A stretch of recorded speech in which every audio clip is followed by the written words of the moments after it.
What worries me is I have a high schooler, I have a senior in high school, and the anxiety around college is so great. And being that it's my third kid and he's a really smart kid, like the child is going to go to college. Like, there's no doubt. And where he goes isn't going to define what he's going to do. And I know that Exactly. as a parent, but the level of anxiety that's put on these kids, especially these kind of high performers, it's insane. And so I personally, I feel for it. What I feel for it as a parent, it's every stage. It's like, you know it, as a parent, and you've seen it if you're not a parent with your friends, but it's every stage. It's, are they walking at the right time? Are they talking at the right time? And this person's kid's making better sentences, and this kid's, but and then you get through preschool and you get to elementary school. I mean, with each stage is, and then you add the physical piece on top of it, and this one's athletic and this one's not athletic. And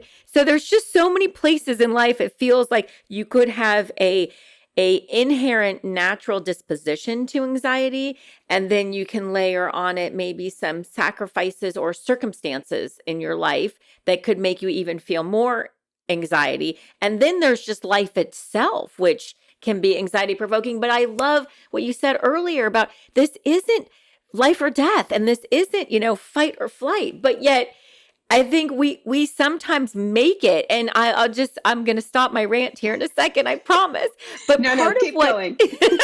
part of what I worry about too is that during this pandemic, when we're also isolated, and kids who are meant to be connected and meant to be with each other and to play, they're isolated. I think it feels like that creates more anxiety, or maybe anxiety is the wrong word, but more internal focus on themselves.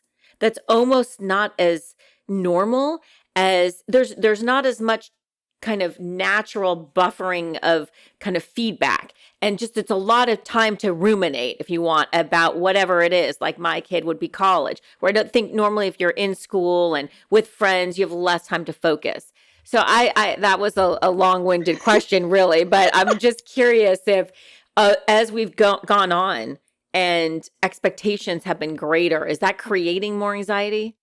Okay, I want to unpack a lot of what you said because you really nailed it really nicely in a big package here. But let's start with a few things. One is the environment and context is so critical. Yes, the kids will have anxiety and they'll have times when it's higher and lower during the course of development. And the fifth grader has a different type of anxiety than the ninth grader, who has a different type of anxiety in terms of what causes anxiety, from the 12th grader or from the kid in college. The key for parents is recognizing that there are tasks and challenges to life, as we all know, that happen throughout adulthood. I mean, I'm sorry, that happen throughout childhood and adolescence. And the kids have to learn how to manage new challenges, from learning how to change classes, pick extracurriculars on their own, advocate for themselves with their teachers, and so forth. These things all cause anxiety.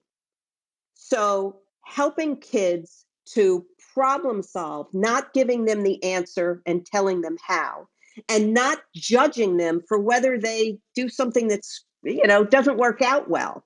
That is important.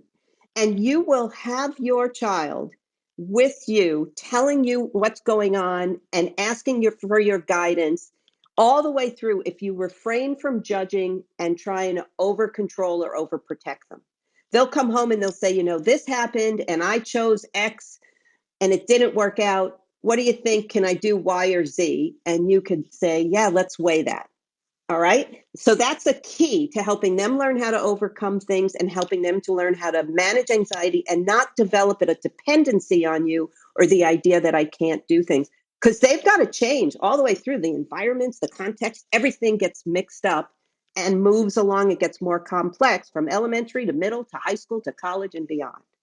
All right. So that's number one. The second, one of the other things you talk about is with the pandemic, we've seen a number of different things happening with kids who have anxiety already, and now they're at home. and they're doing online school. And one of the biggest things we're seeing is they feel relief from not having to be in the classroom. Relief is the enemy of the good. Is that the way to say it? Relief, when you feel relief, I'm glad that cocktail party was canceled because, I really don't know what to say around those people. They're more successful than me. Or I'm glad I didn't have to go to that appointment with that doctor. I don't want to hear if there's any bad news. Relief is not a good thing. These are things that say that's a challenge for me. And same with a kid. I am so glad I don't have to walk into that school where I'm always called on, or I worry about being embarrassed in front of others, or I get mixed up and forget things and then I feel behind. So the kids with anxiety are able to hide again. They're pulling their heads into their shells, they're turtles, and they're the ones who are getting forgotten. When it comes to going back to the classroom, what we found since they shut down in March and the kids who had to go back in the fall, the ones who had anxiety previously were tougher to get back into school. All right. The big way to combat anxiety is counterintuitive to what you think, but it's what we know. You fall off a horse, you got to get back on it. We have to help kids get into the situations they're afraid of and learn how to manage the anxiety they have, which may be completely natural and normal for that situation, but learn how to override it and let it be there while you still perform or manage and handle a situation. Come on. One of the things with my young adults, they're always like, I'm not dating anyone. I can't date anyone. I'm too anxious to date anyone. And I ask them, what happens when you or see someone you're attracted to?